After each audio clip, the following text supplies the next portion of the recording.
KLEK 102.5 FM weather. It'll be mostly sunny today, warm in the mid-80s, a southwest wind about 10 miles per hour. Dry weather, clear weather overnight, about 65 for the low. Back into the mid-80s Friday, mostly sunny. And Saturday, mostly sunny, around 85 degrees. There might be a shower or thunderstorm late Saturday into Saturday night. A better chance of showers and thunderstorms Sunday and Sunday night. Partly to mostly cloudy Sunday, about 80 to 85. Educate, entertain, and empower. We're KLEK 102.5 FM. From Feature Story News in London, I'm Ollie Barrett. Former Australian Prime Minister Bob Hawke has died at the age of 89. President Donald Trump signed an executive order that essentially blocks US companies using telecoms equipment made by Huawei. Protesters have faced off with riot police in one of Russia's biggest cities over the construction of a new church, and the majority of Europeans believe the EU could collapse by the year 2040. This, according to new polling by YouGov. It's 9:01. Community Conversations is brought to you by Arkansas Early Learning, offering no-cost childcare in Jonesboro and Northeast Arkansas. Applications at arearlylearning.org. Arkansas Early Learning is a nonprofit organization. KLEK LP Jonesboro, the voice of Arkansas Minority Advocacy Council.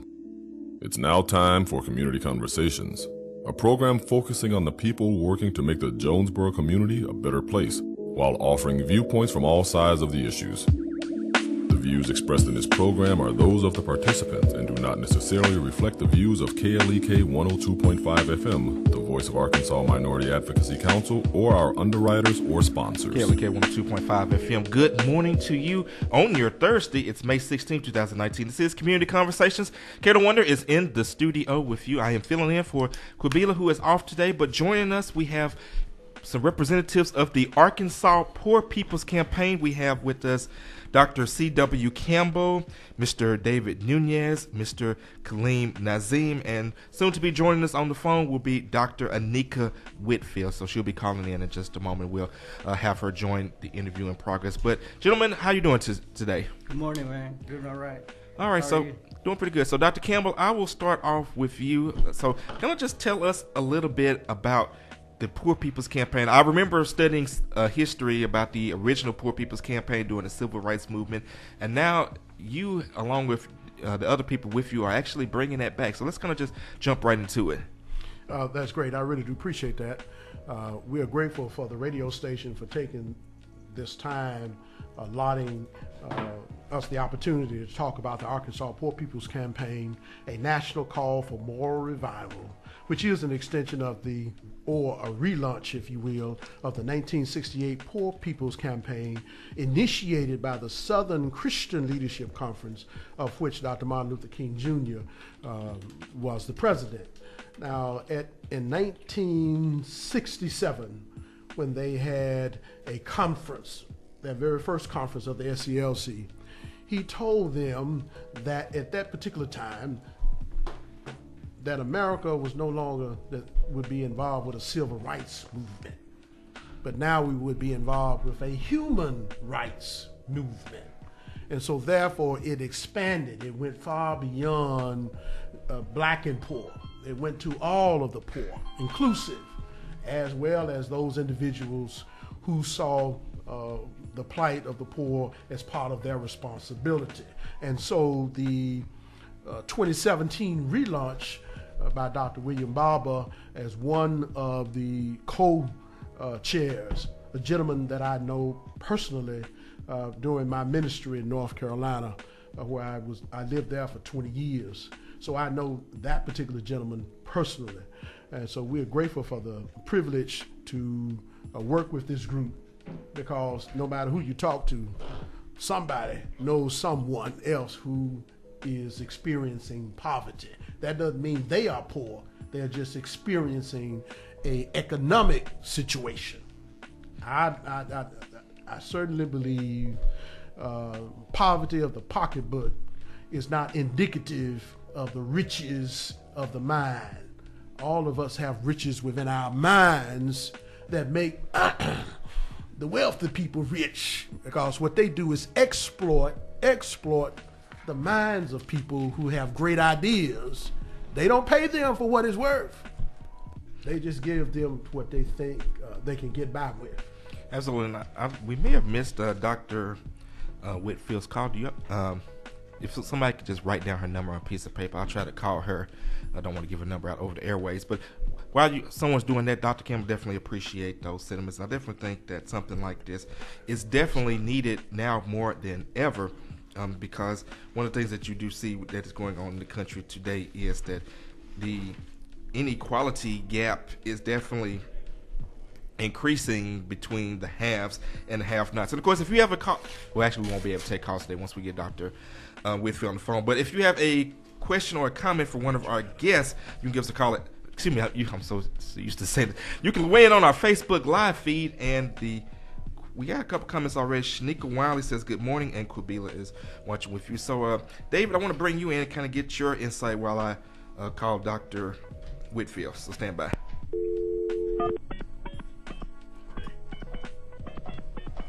Oh, David, you can talk. I was just getting Oh, up my with bad. Oh. Hey, it's good to be back here, Lagansi. Thank you for having us. Like I said, well, I didn't say it, but I was talking about earlier, and I'm going to be talking a little bit about the immigration, the problems with immigration, and what I did with Arkansas United while I was organizing for them, and we're gonna try to have some information about the progress that we made. There has been a lot of progress, a lot of positive progress in the state of Arkansas as far as immigrants and fighting with the DACA and oh man, I went blank. It's all good. It's all good. The program is a program for South Americans, for Salvadorians and Hondurans. Right now with all these political stuff, all that has been kind of jeopardized. David, bring that mic a little closer to you. And so, can you hear me now? Yes. So all that has been jeopardized, and so we had been talking to congressmen and city officials and all the way to Washington, try to prevent from having all these people that have been protected for a long time to be deported or separated from their families. And so we have made a lot of progress in the state of Arkansas, and in-state tuition, as far as education, immigrants that had DACA was paying out-of-state tuition, and that cost probably about 3 times as much, and then they couldn't apply for loans, so it was out of pocket. Everything they paid was out of pocket. So Arkansas passed a law that now, they don't have to pay out-of-state tuition. So that's a big accomplishment right there, that it was made by the efforts of the community supporting all these nonprofits that are advocating for immigration reform and social issues and stuff like that. Absolutely. We were unsuccessful in getting Dr. Whitfield on the phone. We'll try to maybe catch her on our second segment. But I believe, Mr. Nazim, you were kind of looking at me, so did you have something that you wanted to chime in with? It seemed like you were a little antsy to get on that mic there. Actually, take David's mic. I forgot that we don't have it. Yeah, take David's mic. Well, I really don't have nothing to chime in about what David said, but I would like to say that, sir, first of all, thank you for allowing me to be at the radio station. And what I want to touch on is mass incarceration and how it affect low-income communities. Absolutely. And a lot of times, you know what I'm saying, it's a lot of narratives that go around when we talk about, poor people in poverty. And mass incarceration is one of them. So from a personal perspective, I was incarcerated when I was... I believe this may be Dr. Wickett. Kaylee K, you're on the air. Good morning. This is Dr. Whitfield. How are you doing? Doing pretty good. We were worried we were not going to get to have you be a part of this. Oh, no, absolutely. I run a private practice. I help caregive for my dad and my uncle, and I was trying to get the line fixed before I went to work this morning, so I've had a lot on my plate. But I'm thank you so much for giving us an opportunity to come and share about the Poor People's Campaign, a national call for more revival. We want the people in Jonesboro to know that over 140 million people in the United States are suffering. They're suffering because they're living at or below the poverty level. In the state of Arkansas, we have 1.2 million or more persons who are suffering and living in poverty. And people are living unnecessarily in poverty because we have laws and policies that prevent persons who are trying to be gainfully employed, who are trying to be entrepreneurs, who are trying to get out of the rut of the financial devastations that they've been experiencing. We have laws and policies that prohibit and inhibit people from getting out of those places and spaces. We have laws and policies that prohibit people from being able to get the kind of health care, mental wellness care that they need in order to survive and to be citizens within the United States, or the states that are supposed to be united here in America. And so we are building a movement, not only in the state of Arkansas, but we're building a movement in this nation. And the movement is around continuing the legacy of the 1968 Poor People's Campaign. And that campaign was primarily focused on making sure that we end systems of poverty, end systems of racism, and we end systems of militarism. Our co-chairs that helped to relaunch this campaign into an ongoing movement also decided that we needed to include this ecological devastation that we know that people are experiencing in the state of Arkansas. We were down in Crossett just about almost 4 weeks ago now, and we learned that the plant that is there in Crossett is not only contaminating the earth, but it's killing the people. And so we heard people bear witness about their truth in their states of emergency, where family members have gone on. People have left this earth because of cancer, because of illnesses that came as a result of the air pollution that they are experiencing, of the water pollution that they are experiencing, of the soil pollution that they are experiencing, even in their crops. And so we know that these things are happening, and what we must not do is be silent. We must change those people who are being the narrators, those persons who are enacting these laws, those persons that get elected that are supposed to be representing all of the people. We need new narrators, and we need a new narration. And absolutely, Dr. Whitford, didn't mean to cut you off, but you actually kind of touched on it, because actually we're going to ask what can be done, because what you are seeing happening is that you're seeing, as you mentioned, this narrative where there are people who are saying, well, if you are poor, if you are disenfranchised, it's your fault, you have some kind of moral defect or moral failing, or you're just lazy, or basically, and which further perpetuates the inequality gap between the haves and the have-nots. So I'm glad you actually touched on that.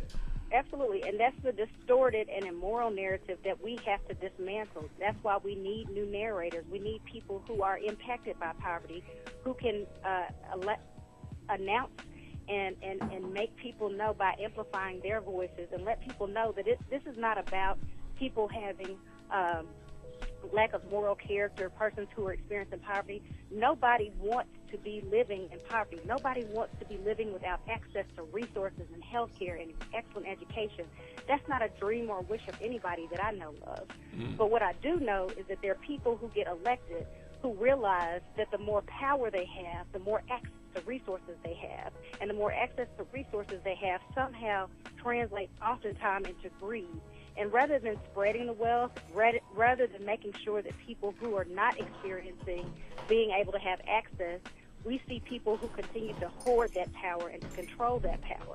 And so one of the last two areas that we're focusing on not only is ecological devastation, but we're also saying, let's get rid of these false and distorted immoral narratives. Let's stop lying to the public and saying that America is overcrowded and that is why we need to close our borders. Let's stop lying to the American public and suggesting that the major terrorists are on the outside of the borders of the American land. Let's be truthful and be honest and say that those persons who have come here, who have colonized America, they are the true terrorists. They are the ones who have killed the indigenous people of this land. They are the people who go into schools and high schools and elementary schools and junior high schools and shoot up other innocent children. They are persons who we know are national terrorists. The other national terrorists are the people that Coretta Scott King reminded us of, are the people who are silent in the midst of recognizing that people are experiencing violence. So we have lawmakers who just sit in their seats and refuse to vote for justice. They refuse to vote with moral character and integrity, and they allow laws to pass, and they say simply, well, we didn't vote for it. That's not enough.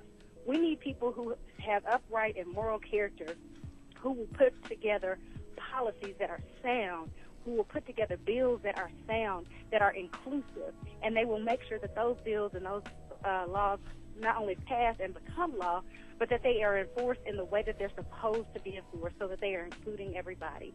So we're asking people to come out this Saturday from 1 to 3. I know that I think Reverend Campbell's there in the studio with you. Yes. But we would love for people to come out to learn more about the Poor People's Campaign. We have our co-chairs here in the state of Arkansas are myself, Reverend Dr. Anika Whitfield. I'm actually physically in Little Rock. We also have Solomon Birchfield, who is the other co-chair, who lives in Fayetteville.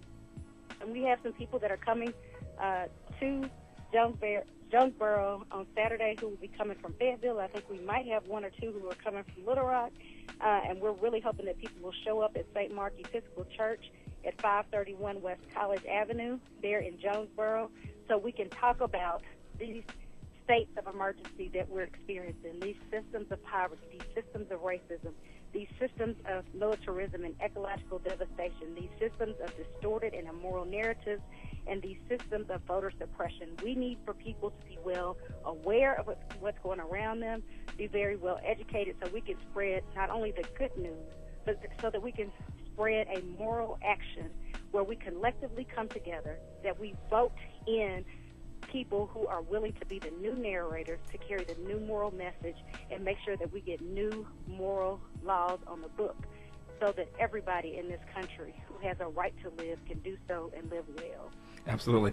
We're speaking with Dr. Anika Whitfield, Mr. David Nunez, Mr. Khalil Nazim, and Dr. C.W. Campbell, talking about the Arkansas Poor People's Campaign, a national call for moral revival. This event will be free to the public, and the Northeast Arkansas session will be this Saturday, May 18, 2019, from 1 to 3 at St. Mark Episcopal Church, 531 West College Avenue in Jonesboro. Some of the issues that will be discussed will be systematic poverty, systemic racism, classism, ecological devastation, environmental injustice, distorted immoral narratives, the war economy, militarism, and voter suppression. So, getting back to our panel, I'm looking at the flyer and it says a national call for moral revival. And of course, I know Dr. Campbell is a pastor, and I believe it's safe to say that everyone at this table are people of faith. So, let's talk about the moral obligation for this as it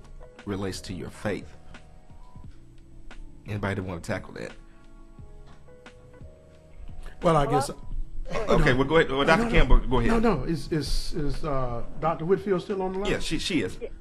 Yes. Let her say something.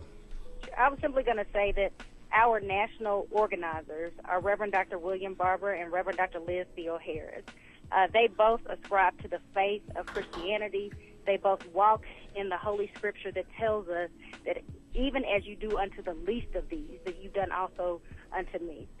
It also the Holy Script with which they carry reminds us that woe to them who legislate injustice, right? And so we have people who are leading this movement, who are not only Christians, but who are also inclusive and welcome the understanding that our brothers and sisters that are Jewish, that our brothers and sisters that are Muslim, that our brothers and sisters that are Buddhist and Hindu, that all of these faith and other interfaith communities, that all of these faith communities have a moral law and a moral understanding of what is just and what is right. And ultimately, it is about human justice.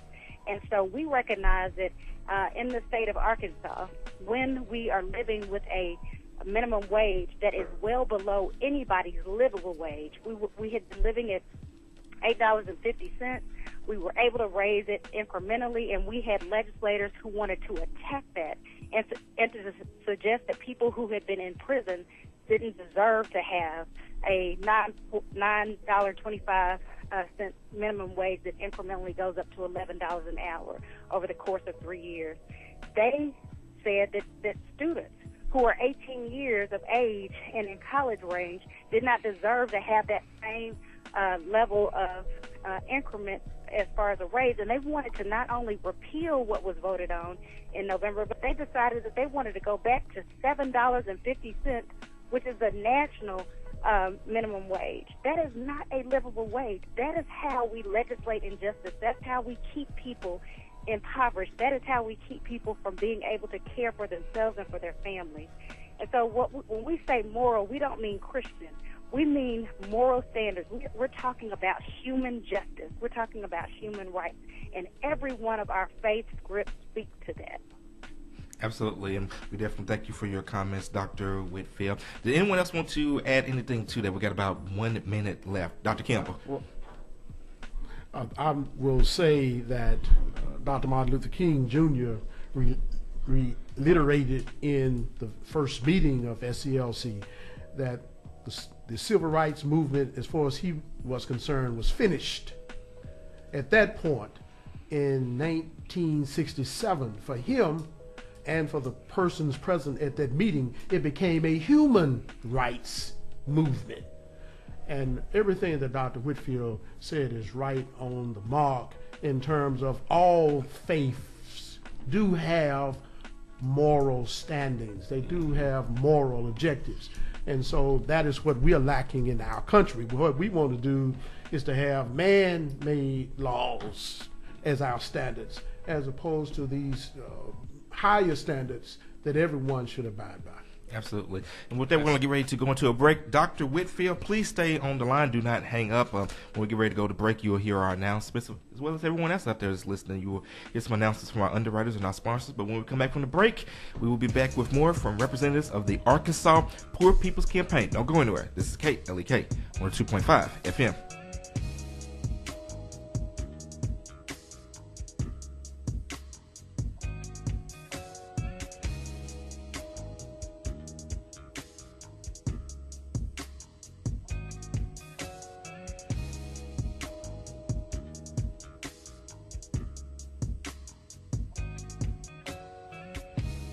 You're listening to Community Conversations on KLEK 102.5 FM.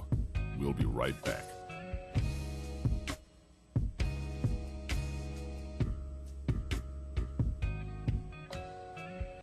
Are you hiding your hurt in your marriage? I'm Mark Merrill with today's Family Minute. Wounds in a marriage, big or small, can be difficult to deal with.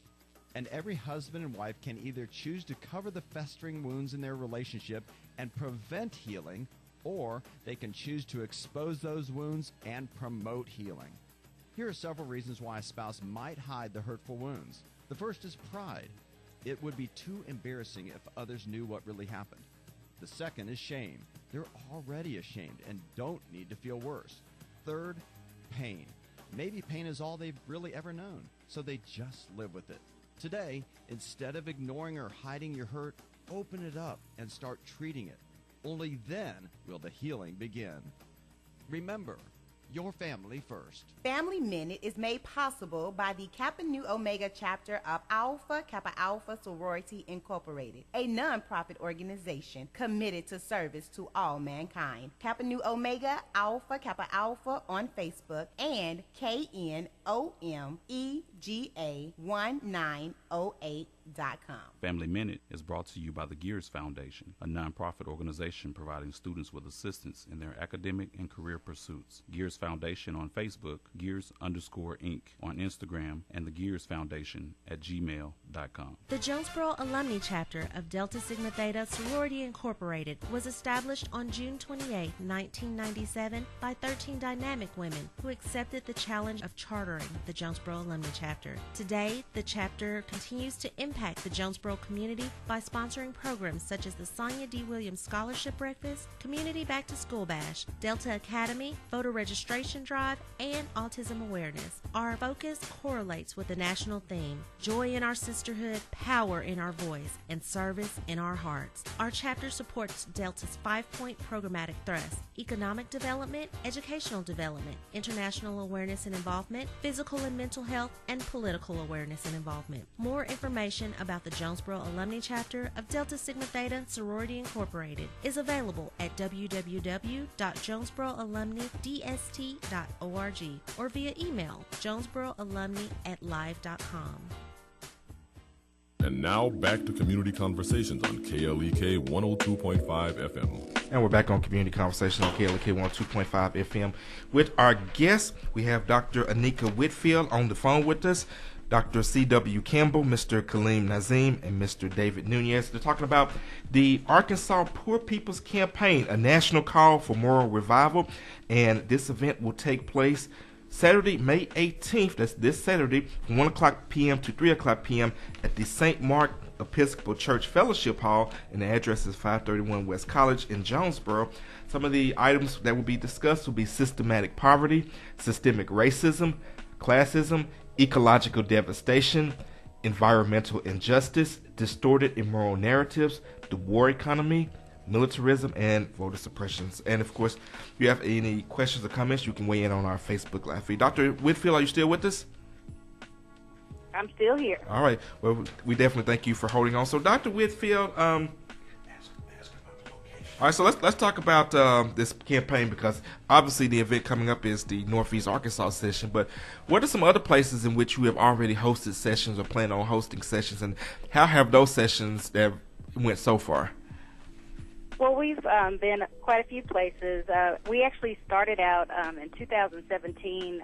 There were about 10 of us that were able to go to Alabama and meet with Reverend Dr. William Barber and Reverend Dr. Liz Theo Harris. And we learned more about the 1968 campaign as well as this relaunching of the campaign. And last year in 2018, we actually had 6 weeks at the Arkansas State Capitol of moral fusion, and there were nonviolent, civil disobedient, direct actions. So while we were at the Capitol, we had people that came and spoke about all of these areas that we're focusing on, these 6 areas of systemic racism, systemic poverty, this war economy or militarism, ecological devastation and environmental injustice, distorted immoral narratives, and voter suppression. And so we had people that came from all over the state, people from Eureka Springs, from Conway. We had people from Pine Bluff and Sheridan, from Jacksonville, from Jonesboro. We had people that came from Springdale. And what we're trying to do is help make sure that this movement gets spread throughout not only the state of Arkansas, but throughout the United States. And again, I quote and air quote united, because we're not quite united yet, but through this country. And we also recognize that there's a global need for moral revival as well. And so recently we had a Truth and Poverty tour that took place in Northwest Arkansas, and one that took place in Southeast Arkansas. And in Southeast, we went to Pine Bluff, we went to Crossett, we went to El Dorado, we went to Camden, and we went to Dermont. So we're really looking forward to continuing this leg, this Truth and Poverty tour. The current president has said that there are states of emergency here, and one of the states of emergency he has proclaimed has been that we need to seal the border. And again, we recognize that that is a distorted as well as an immoral narrative. That is a way to discriminate against people who are immigrants, people who have already made up this nation. This is a nation of immigrants, save the indigenous people who were already here. And so we are looking forward to helping to spread this movement. We realize that this is not a sprint, but it will, in fact, be a marathon, that getting rid of these systems is going to take years for us to do. But we're going to work on it every day, and we're going to work on it every month and every year until we get it done. And so I'm so grateful. One of the persons who's on the call, or not on the call, but who's actually on the radio today with us, who's probably there in the studio, you mentioned Kaleem Nazim. That brother is a powerful brother who has a powerful story. And back in October, we had a gathering and a hearing here where we invited legislators, state legislators, to join us at Rufus King Young Church, Christian Church here in Little Rock. And Kaleem came from Jonesboro and gave such a powerful testimony about what these systems of racism and poverty look like, particularly in his life from childhood until this age. And so we want to lift and amplify voices like Kaleem's, who certainly have been impacted deeply and wounded deeply by these immoral systems. And so we want to hear more voices like those, because people like Kaleem need to be elected into positions of power. People like Kaleem need to be helping to legislate morality and help us to make sure that morality pierces through all of our levels of government. And so I'm hoping that if he hasn't already spoken, that we can hear from Kaleem a little bit about his powerful, not only testimony, but witness as a part of this movement. Well, we can go ahead and take care of that right now. So, Kaleem, the mic is yours. Okay, then. First of all, my name is Kaleem Nazim, and I want to answer the question that you posed about how do your faith tell you to handle such things. First of all, for clarification, I'm a practicing Muslim, and today I'm practicing the holy month of Ramadan. But in Islam, it teaches us that when you see a wrong, correct a wrong. If not with your hands, say something against it. But you should never, support it. And a lot of things on this paper, that we're dealing with, systemic poverty, systematic racism, classism, and so forth and so forth. Well, I want to speak on this systematic racism and just tell a little part of my story, because really I've come here today as a testifier, and hopefully, the people who hear my voice, can relate to it and know that there is hope. When I was 17 years old, I was given a life without sentence, and ultimately I served 28 years in the Arkansas Department of Correction. I've been free for 8 months now, and what happened in 2012, the United States Supreme Court said it was unconstitutional to give a juvenile such a harsh sentence. Well, this is where this systematic racism come in at, because people of color are more so sentenced to harsher sentence than people who are not of color. When I was 17 years old, I was given a life without sentence, but 4 years later, and it's touchy in this neck of the woods when you talk about the Jonesboro shootings, but those kids was adjudicated through the juvenile justice system. They was treated as juveniles. Well, I was a juvenile at the same time, but I was treated as an adult and was given a life without sentence. But it's things like this here that we must start speaking against, because the system must be fair to all, not just to the little white kids, but the black kids, the brown kids, and so forth and so forth. So this is why I'm here today, as far as to be a voice to be a testifier on the end of mass incarceration and how it's affecting our communities. Not so much just on an individual level, but with our kids, because it's a repetitive cycle. 9 times out of 10, it's a high percentage when the parent is incarcerated, then that child is also becomes incarcerated later in life. And these are all cycles, that we must break. So with that there, my story is kind of complex, and it goes further than that there, but for the lack of time, I end it right there, and I thank you guys for allowing me to share. Absolutely, and we're definitely glad that you have been able to take your situation and use it for good, as opposed to dwelling on the negativity. We are speaking with Dr. Anika Whitfield, Dr. C.W. Campbell, Mr. Kaleem Nazim, and Mr. David Nunez. They're representing the Arkansas Poor People's Campaign, and if you have any comments or questions for them, you can leave them on our Facebook Live feed. We do have a Facebook shout-out to John Camacho, who says, "Good morning, David Nunez, listening from Texas." All right, well, everything is definitely bigger in Texas. Also, shout out to Mr. Frank Plusinski. Appreciate you, Mr. Frank, for checking in on our live feed. Now, I want to kind of bring it back to Kaleem just for a moment, because I see on the program here you're going to be talking about felonies and tribulations after serving time. But also, do you guys plan with working with other organizations? Because hearing your story, first thing came to my mind is the Future for Felons group, and I definitely think that this would be a good collab between what you guys are doing and what they're doing, because what Future for Felons trying to do is for people who have committed felonies and they're out, to help them to reintegrate into society and break down all of those barriers that are thrown in front of them when they do try to reintegrate to society and turn their lives around. So if you all have not them, when we get off the air, I can give you the contact information. You can reach out to them. Yes, Dr. Campbell. Let him speak to that. No, I just reached out to the guy Glover from Future for Felonies. Okay. And it's important. That is very important that you mention that there, because it's a narrative that's saying that once you leave prison that you can't vote. You know, that's what everybody thinks. But I voted this year. Amen. So that's something we have to educate the people on their rights when they do get free. Because a lot of times, you know, the narrative is out there that you don't have any rights. So it's a process, you know, as far as, you know, what I'm saying, the tribulations when you are released from prison. There's no programs that I have found that is beneficial to guys who have done long-term sentences. Like I just said, I've been out 8 months now after a 28-year sentence. I wasn't given any kind of stipends or anything like that there. I just was really tossed out, fend for yourself. Well, you know, I can swim. Amen. So, absolutely. All right, Dr. Whitfield, you still with us? I'm still here. I wanted to kind of tap in on what you just said and speak volumes about Kaleem. Not only has Kaleem not allowed what has happened to him not to embitter him, but to allow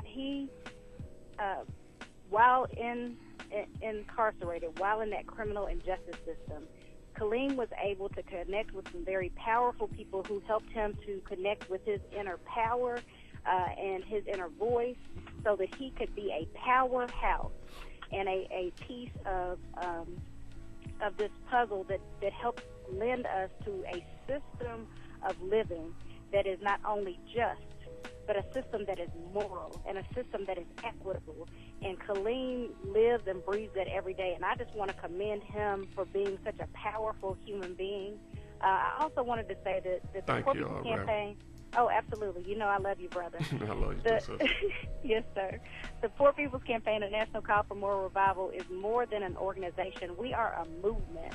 We seek to help empower each other by building these moral fusion efforts. So the organizations that you spoke of, yes, we have people who are part of this movement, who are part of ACLU, who are part of Arkansas community organizations, that are part of Grassroots Arkansas, that are part of Decarcerate, that are part of a plethora of other organizations. But what we do as a movement is we connect those silos sometimes that we work in, and we are trying to connect people so that we can build that power together.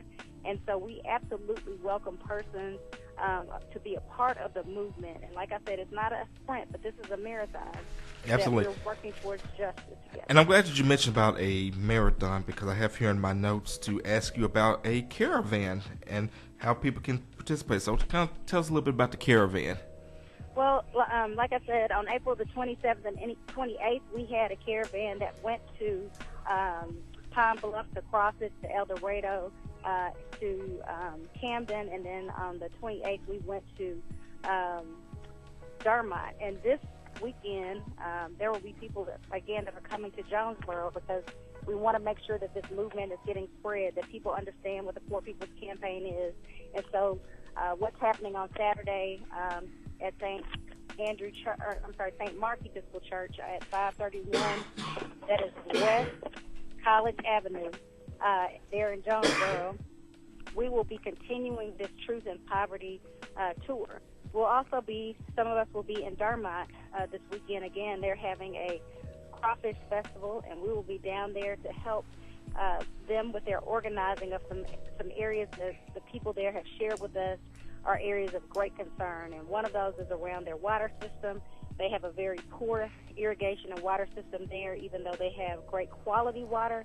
The people have a very difficult time getting the water. And as I have heard it from the people in Dermot, as we heard it when we were there, it's not about not so much about not having quality water. It is about years of leadership that has been immoral, that has used money and resources from the people and not used it with and for the people. And so they've taken away resources that should have been applied to help make sure that the residents of that community were getting the best that they needed. And instead, we found, we have had and heard about some systems of corruption that we need to overcome.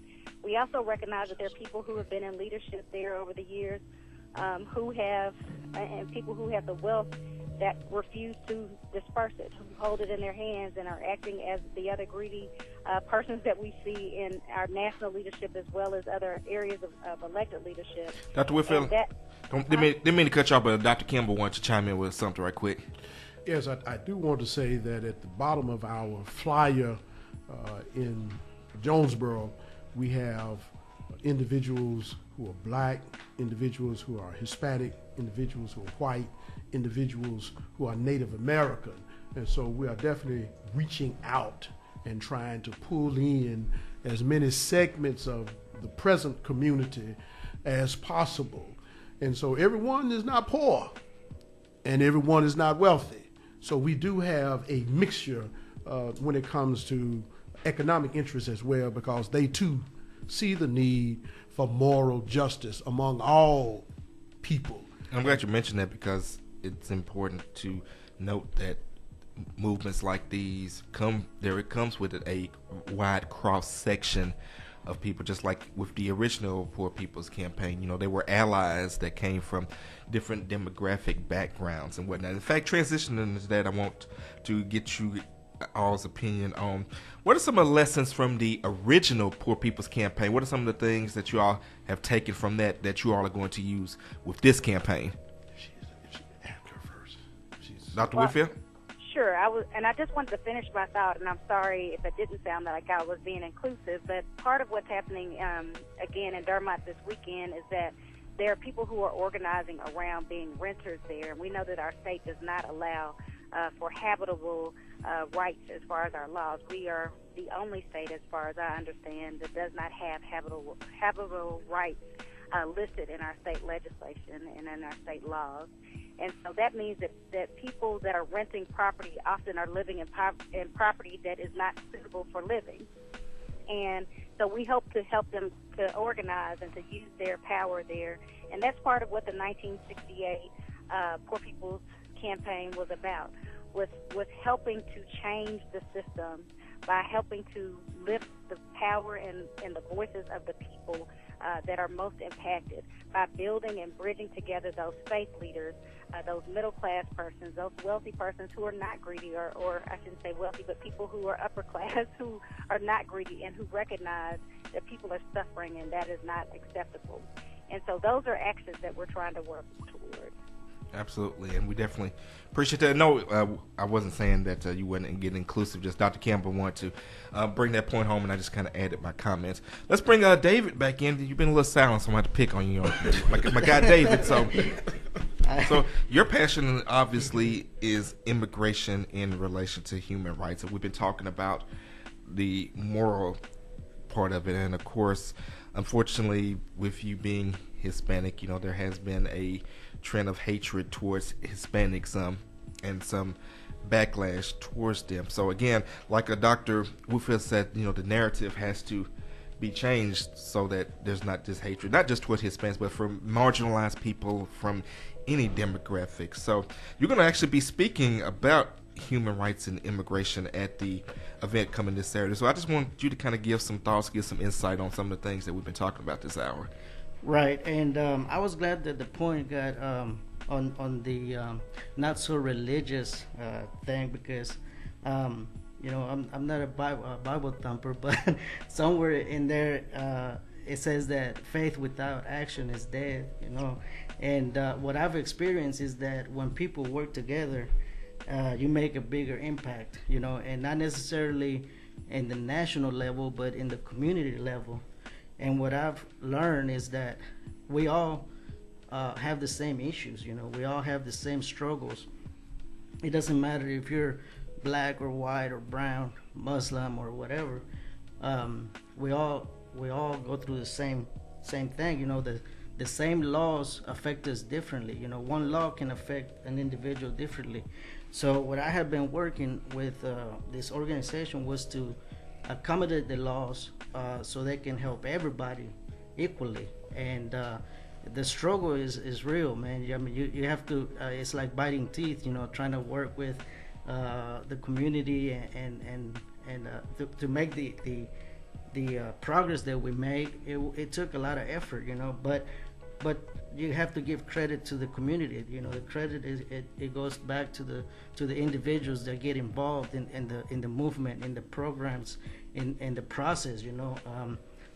I'm just here, I'm just a servant. Well, that's good. Not everybody can be in the foreground. You need people who are in the background, people who are doing the hard work behind the scenes. It takes each part to make the engine go. And with that, we're going to get ready to go to a break. Once again, Dr. Whitfield, please stay on the line, and we'll be back with more with the Arkansas Poor People's Campaign. This is KLEK 102.5 FM.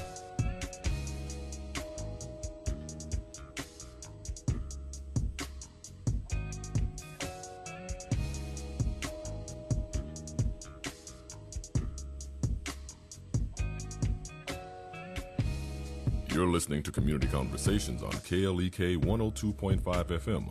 We'll be right back.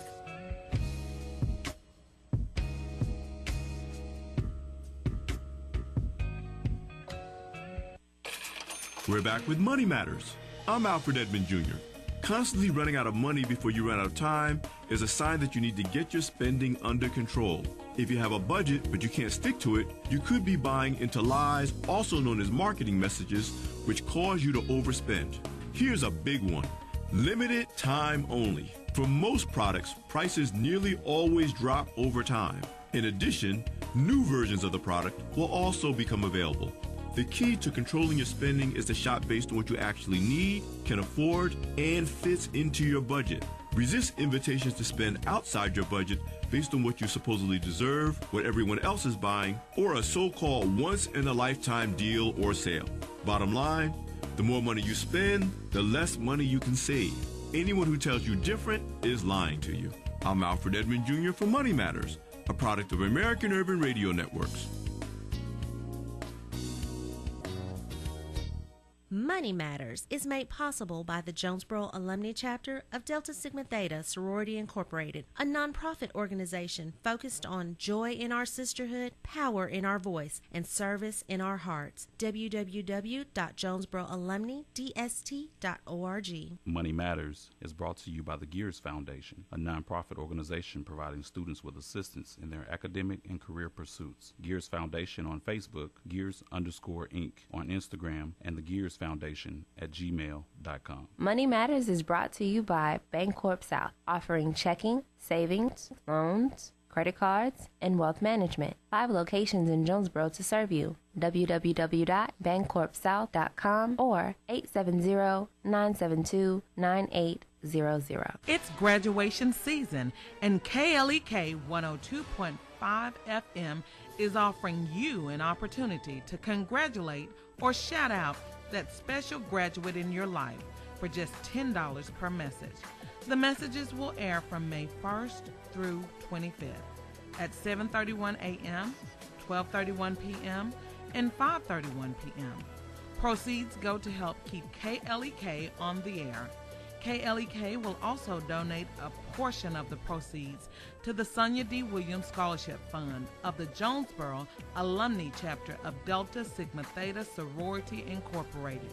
To sign up and purchase your greeting for that special graduate, visit our website at www.klekfm.org or call 870-277-1080. This event is a KLEK fundraiser. KLEK thanks CJ Pepper and the staff of Life Strategies Counseling Incorporated for helping people through hard times in life such as depression, family issues, stress, abuse, and more. They offer counseling and therapy for all ages, individuals, families, and groups. They are located at 1217 Stone Street. Phone number 1-866-972-1268 or online at lscihelp.com.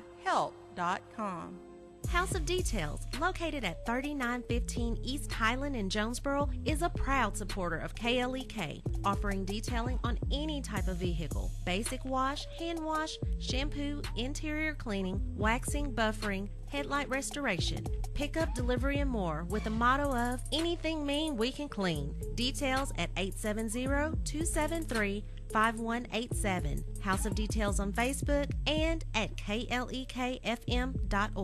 The Mu Omicron Lambda chapter of Alpha Phi Alpha Fraternity Incorporated was established on January 1st, 1977, originally serving Blytheville, Arkansas, and now serving Jonesboro, Blytheville, Osceola, Marion, and West Memphis, Arkansas.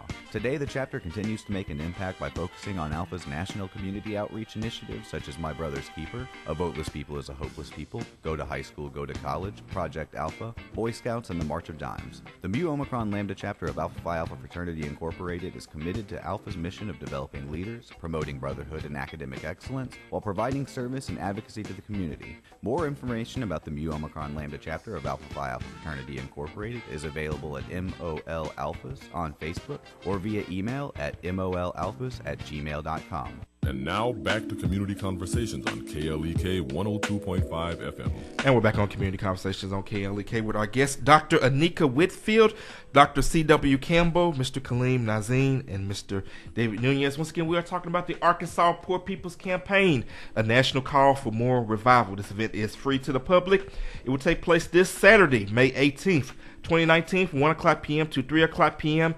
at the St. Mark Episcopal Church, 531 West College Avenue in Jonesboro. Some of the topics that will be discussed will be systemic poverty, systemic racism, classism, ecological devastation, environmental injustice, distorted immoral narratives, the war economy, militarism, and voter suppression. Dr. Whitfield, you still with us? I'm still here. All right, so kind of just let the listeners know, we've kind of talked a lot about the background and the importance of this movement. Let's talk about the event Saturday and what people can expect. You said for this Saturday? Yes, ma'am. You're going to have to talk to Reverend Campbell. Dr. Whitfield's not going to be able to be there. All right, he'll be able to tell you what's happening Saturday. All right, so Dr. Campbell? Well, before I go forward, I do want to thank Dr. Whitfield for taking time out of her busy schedule. We recognize that she's also a medical doctor, and so she had patience. So I thank her for staying on the entire hour. We have a number of individuals who are participating. We're going to have a welcome and an opening prayer by the Reverend Dr. Joseph Daniels, who is the pastor of St. Mark Episcopal Church. We're going to have recognitions of PCC volunteers from across the state. And, of course, our panelists, two of them are here today. That's why I wanted them to be here so people could hear about their interests. And many people may not necessarily be able to come on tomorrow, but they now know about these two individuals and the experiences that they're going through and how to connect with them, as well as this organization. So we are not trying to bring something new to the area. What we're trying to do, as Dr. Whitfield said, is connect with people and organizations that are already doing something. For instance, the United Way has received a grant for this summer to help people understand why they need to vote locally, not just in the state and national elections, but their votes are necessary in local elections. So those type of things we will be able to address, maybe not at this meeting, but at following meetings. All right, Dr. Kim, I want to bring Dr. Whitfield back because, again, you mentioned she do have patience. So we want to give her the opportunity to say any final comments that she may have so we can let her get back to her work. And, again, we thank you, Dr. Whitfield, for coming on. So do you have any final comments for this last segment? Sure. I just wanted to thank you for this platform, this opportunity for our voices to be amplified. I want to thank everybody who took the time out this morning to come on. I have not met David yet, but I look forward to meeting with David. He's a great guy. Yes. And I wanted to say, just to piggyback off of what Reverend Campbell just spoke to, and that is that we have to not only get out and vote, but before we vote, we need to be educated about who and what we're voting for, because sometimes it's not always about people, but sometimes it's about issues that are on the ballot that we need to be aware of how they impact the lives of others. And we also need to be aware of those persons that we're voting for who are going to be our state representatives and senators.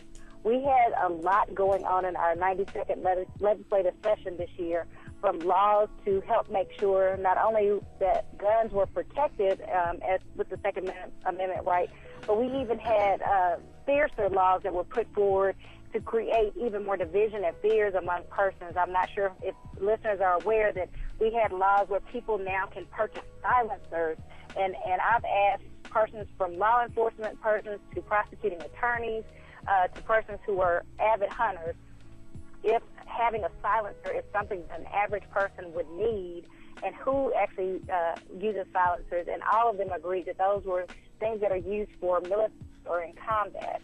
And so, but now an average citizen can go out and get something like that.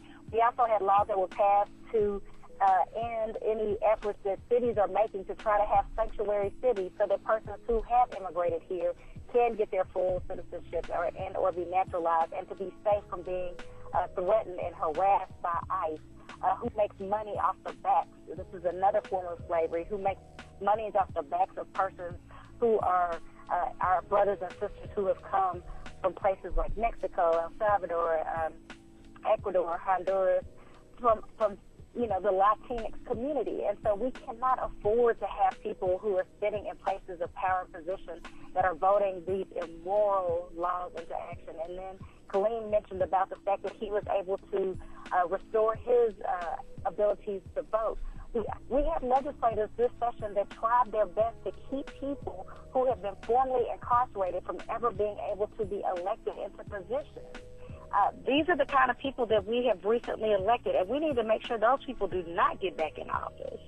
So we need to be educated, we need to be informed, we need to be registered, and we need to get out and vote. And I hope that people will show up on this Saturday from 1 to 3 there in Jonesboro. Reverend Campbell and others have put together a wonderful program, and it's a program that will really engage people in conversation. So you're not just going to be listening to people, but you will be able to engage and to speak forward and to tell us, what true states of emergency are you experiencing, and how can we build the power of the organizing efforts that you and others are doing there in Jonesboro. So again, thank you for giving us this opportunity to speak on your show this morning. Absolutely, and we definitely appreciate it. We're going to go ahead and let you go so you can get back to your patients. Thank you. And thank you, and have a good morning. Y'all do the same. All right, so Dr. Campbell, anybody? We have 2 minutes left. Just kind of give a final recap of the event this weekend. Well, the final recap would be this. Be there. Show up. And once you show up, show out. It'll be all right. We look forward to seeing you Saturday morning, May 18th. Or should I say Saturday afternoon, May 18th, from 1 p.m. to 3 p.m. at the St. Mark Episcopal Fellowship Hall, which is located right behind the church, right behind the entrance, to the sanctuary. At 531 West College Avenue. The issues of importance have been spoken on, and we will continue to add any additional issues that are important at the meeting. So it is open. And one thing that wasn't mentioned, because folks love food, at the bottom it does say potluck meal and fellowship. Right, that's something I wanted to talk about. I mean, in the you got flyer, a minute, David. It's in the flyer it says potluck, but don't you worry, you don't have to bring anything. There will be food there, at least some refreshments, and so just come by and we'll feed you. I mean, we all like food. Absolutely. And we don't mind you feeding us as well. Don't have a problem with that either. Poor People's Campaign, a national call for moral revival. It is free to the public. It's going to take place this Saturday, May 18th, 2019, 1 o'clock p.m. until 3 o'clock p.m. St. Mark Episcopal Church Fellowship Hall. It's behind the sanctuary. It's located 531 West College Avenue in Jonesboro. They will discuss systemic poverty, systemic racism, classism, ecological devastation, environmental injustice, distorted immoral narratives, the war economy, militarism, and voter suppression. Dr. Campbell, 20 seconds. They want any more information. How can they contact you? You can contact me at 870-206-5191. One more time. 870-206-5191. All right, you guys, take care. Have a great and blessed day. This is Community Conversations on KLEK 102.5 FM.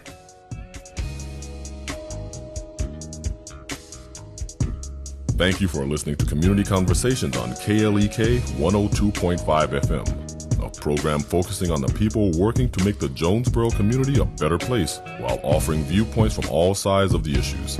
The views expressed in this program are those of the participants and do not necessarily reflect the views of KLEK 102.5 FM, the voice of Arkansas Minority Advocacy Council, or our underwriters or sponsors. Broadcasting from the First National Bank Tower, this is KLEK